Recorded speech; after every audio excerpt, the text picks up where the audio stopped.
আমরা যাতিলাম খুলনাতে মোংলার উদ্দেশ্যে, ওই যে সুন্দরবন আছে না, ওইনে ঘুরতে। কিন্তু মাঝখানে একটা সমস্যার কারণে এই হোটেলে থাকতে হয়। হোটেলে থাইয়ে যে কি মজা পাইছি কইস না, এই জানলা যখন খুলিছি না, পিছনের যে দৃশ্য মন জুড়ে হয়ে গেছে। আমরা তিন বেটা মিলে যাতিলাম, তা মাঝখানে যখন সমস্যা হয়েছে তার রুম তো চেক করতে হবে, ভালো না লাগলে তো থাকা যাবে না। তা আসলে ভালো লাগিছে। আর এখানে থাইছি কি জন্য জানিস, এনের খাবার নাকি বাগেরহাটের সেরা খাবার পাওয়া যায়। তাহলে চল ওকে মুহূর্তেই শুনে আসি কি কি পাওয়া যায়। মুগ ডাল দিয়ে বানানো এটা দেশি জি। আর আমাদের হচ্ছে কি সম্পূর্ণ নিজস্ব মশলা দিয়ে বানানো। সেমাস ভুলে যাবো না, যেগুলো হাঁসগুলো আছে দেশি সেই হাঁস আর কি।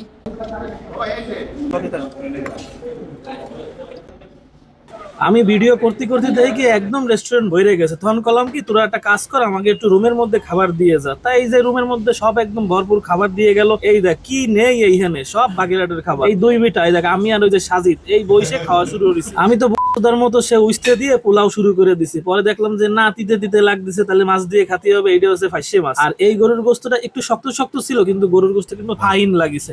এই দেখ এই হচ্ছে মুরগির গোস্ত। মুরগির গোস্তটা বেশ নরম ছিল, তবে আমার কাছে কিন্তু হাঁসের গোস্তটা হেভি লাগিছে। ছোট ছোট পিস করে দিছে, একদম পরান জুড়ে হয়ে গেছে। আর যখন শেষে এই কলজে ভুনাটা নিছি, ভাইরে ভাই, বাগেরহাটেরা যে কি দিয়ে রান্না করে না দেখলি তুই বুঝবি না। সবগুলো খাবারে এত পরিমাণ স্বাদ, একদম ওই যে কথায় আছে না যে কবজি ডুবোই খাতি হয়, আমরা ওই কবজি ডুবোই খাইয়ে আইছি। আর এই জায়গাটা কোয়ানে জানিস, ওই যে কাটাখালী মোড়েতে একটু সামনে গিয়ে বাম পাশে যে প্রথম যে পাম্প আছে, ওই পাম্পে এই হোটেল। সোনা পাখিরা, তাহলে সুন্দরবনের ভিডিওর জন্য একটু অপেক্ষা করো।